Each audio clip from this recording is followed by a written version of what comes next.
C'est le seul secteur où on peut travailler en même temps sur la biomasse, le stockage du carbone et la réduction des émissions. L'idée, c'est de mettre à disposition de la biomasse pour faire des biomatériaux, de la chimie verte et de l'énergie. Ça sera bon pour l'environnement parce qu'on substitue du pétrole, mais en même temps, ça sera bon pour l'économie et bon pour l'emploi parce que ces filières-là créent de l'emploi sur tous les stades de la filière, de la forêt, je dirais, jusqu'au bout de la chaîne. Le deuxième grand enjeu, c'est la question bien sûr du stockage du carbone dans les sols et dans la partie aérienne. Première chose, ça ne concerne pas le monde agricole et forestier, mais c'est limiter l'artificialisation. Deuxième chose, c'est maintenir les prairies, parce que c'est maintenir tous les espaces qui stockent du carbone, prairies, forêts. C'est gérer la matière organique, remettre des arbres dans les systèmes de culture. Et là aussi, je pense que cette question du stockage du carbone, on peut essayer de la regarder positivement, parce que quand on a un sol riche en carbone, on a un sol plus riche, plus vivant, plus fertile, moins soumis à l'érosion. Et la troisième catégorie, c'est les émissions liées à l'énergie, tout ce qui va concerner l'économie d'énergie. Globalement, ce sont des choses que les agriculteurs font déjà. Et l'enjeu, c'est quoi? C'est simplement de mettre un coup d'accélérateur sur ces pratiques-là. On émettait beaucoup, semble-t-il, de gaz à effet de serre. Face à ce constat, on a vraiment voulu y voir clair, tout simplement. Donc on s'est appuyé sur Climagri. En fait, Climagri, c'est un outil qui permet, à l'échelle d'un territoire, d'établir un diagnostic en termes de consommation d'énergie, émissions de gaz à effet de serre pour l'agriculture, stockage de carbone et un dernier élément qui me paraît essentiel, la production agricole. Ça nous a permis de chiffrer, donc à l'échelle de la région Midi-Pyrénées, tous ces éléments-là. L'agriculture consomme 4% de l'énergie directe donc, de tout ce qui est consommé en Midi-Pyrénées. Par contre, en émissions de gaz à effet de serre, il faut se le dire, on est à 35%. C'est-à-dire qu'on émet 9 millions de tonnes donc, d'équivalent CO2. Sur les 9 millions, il y en a 4 millions qui relèvent du cheptel ruminant. C'est une réalité. Il y en a 3,5 millions qui relèvent donc, de la fertilisation azotée, qu'elle soit organique ou minérale. Et donc là, on arrive à peu près à 80%. Et le 20% restant, donc, c'est les pratiques agricoles. Bon. C'est le CO2. Ouais. Par contre, en parallèle de ces émissions de 9 millions de tonnes, nous avons chiffré, estimé à peu près à 600 millions de tonnes d'équivalent CO2 stockés dans les sols agricoles. Si on rajoute à cela la forêt, la biomasse, plus les sols forestiers, on double, on est à 1200 millions de tonnes d'équivalent CO2. Et ça, c'est stocké dans la forêt et dans le sol. Donc l'enjeu là, c'est de le préserver. Donc il faudrait certainement qu'on réduise les cycles des cultures, par contre qu'on enchaîne les cultures. Ça permet de couvrir mieux les sols, ça permet peut-être d'introduire des protéagineux, et d'aller peut-être vers des systèmes 3 cultures en 2 ans, des choses comme ça, avec raccourcissement de la période hivernale. Donc voilà, il faut trouver le moyen d'intéresser donc les. Il faut que économiquement les gars s'y retrouvent, quoi. C'est ça que vous nous dites. Voilà. Aujourd'hui, on a mis en évidence un certain nombre d'enjeux qui sont des enjeux économiques. Et encore hier, j'étais avec les fermiers de Janzé, où on leur a expliqué pourquoi ils n'avaient pas le choix. Et ça va bien au-delà des simples enjeux climatiques. Alors, dites-nous en 2 minutes. On a réussi à mettre en évidence qu'on pouvait faire varier à plus ou moins 4 degrés la température moyenne d'un espace végétalisé, parcours arboré avec un système agroforestier sur lequel on faisait évoluer des volailles. Je réduis le principal ennemi de la volaille qui est le vent. Je réduis l'exposition au soleil, parce que les animaux ne supportent pas la chaleur. J'ai cru comprendre quelque part, il n'y a pas très longtemps, qu'on avait mis en évidence qu'un troupeau de vaches laitières exposé à plus de 25 degrés impactait fortement sa production laitière.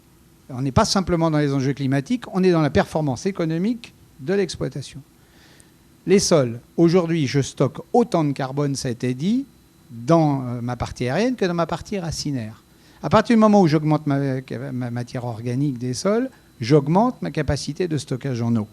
Mon arbre, c'est un fabuleux brumiseur. Il va aller chercher l'eau où aucune culture n'est capable de l'aller chercher, c'est-à-dire à 1,50 m, 1,80 m, 2 m, 2,50 m de profondeur. Donc il faut faire de la formation.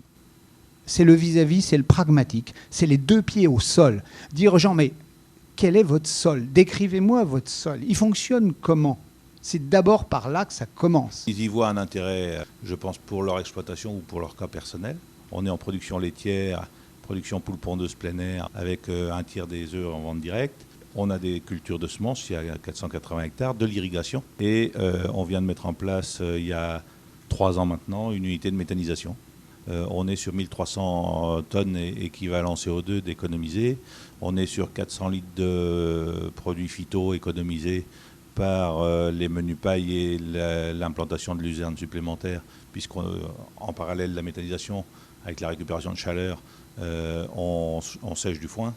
Et donc ça permet à l'exploitation caprine notamment, mais aussi à la Nôtre, d'avoir développé un peu plus de luzerne et de sécuriser la qualité des foins. Et donc d'économiser aussi de l'achat de soja, pour faire simple. Donc on produit un biogaz, CH4, CO2 mélangé. On fait tourner un groupe électrogène pour produire de l'électricité. On produit de la chaleur avec de l'eau chaude, qui sèche du foin et des céréales et du maïs principalement sur l'exploitation. Et puis qui chauffe le collège et l'école primaire de la commune. Et qui va aussi compléter de l'apport de chaleur sur une usine d'embouteillage d'eau. C'est un pur choix économique que d'avoir mis en place l'unité de méthanisation. Alors ça ne veut pas dire qu'on n'a pas la fibre écologique. Sur l'exploitation, on travaille en basse densité de semis. On a aussi mis en place des actions dans le cadre de bas intrants sur certaines productions, etc. etc.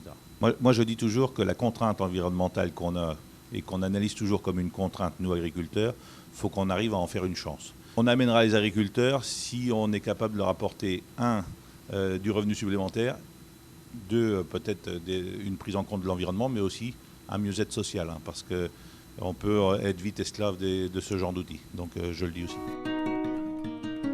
On a fait une enquête qui montre qu'il y a une connaissance du changement climatique chez les agriculteurs qui est équivalente à l'ensemble de la population. À la société. Ce sont des citoyens comme les autres. Quand on explique que 21% est dû à l'agriculture, là il y a une partie, disons un gros tiers qui le réfute un peu et une bonne moitié qui considère que oui, c'est sans doute vrai. Alors, ça peut être paradoxal, mais une grosse majorité est consciente qu'il y a des choses à faire.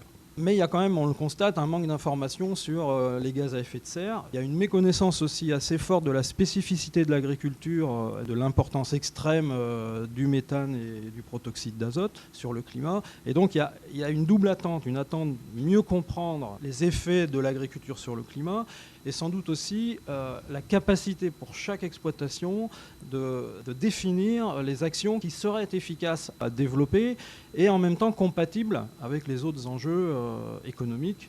Quand on gaspille moins, on émet moins. La formation peut vraiment nous aider à ça et je pense qu'elle a un rôle clé sur ces enjeux qu'on évoque aujourd'hui. C'est un outil qui est incontournable. C'est d'ailleurs pour ça qu'on va signer un accord cadre avec notre président tout à l'heure. Nous, on attend quand même 3 choses importantes de la formation.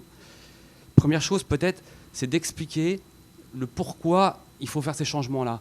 La deuxième chose, ça a été dit dans le débat, je pense que la formation doit nous aider à montrer que les solutions mises en œuvre génèrent aussi des co-bénéfices. Le troisième enjeu qu'on attend aussi de la formation, c'est de leur donner peut-être plus les éléments qui puissent expliquer en quoi ce qu'ils font contribue à ce défi de la société. C'est aussi faire en sorte qu'une fois qu'il est reparti chez lui, par rapport à son système, il soit en mesure de savoir qui aller voir pour l'accompagner dans sa réflexion. S'il n'y a qu'un élément qui sort d'une formation sur une chose simple que l'agriculteur va accaparer pour lui et qu'il va mettre en place, ça ne sera peut-être pas comptabilisé dans des études et des machins, mais au moins ça sera actif.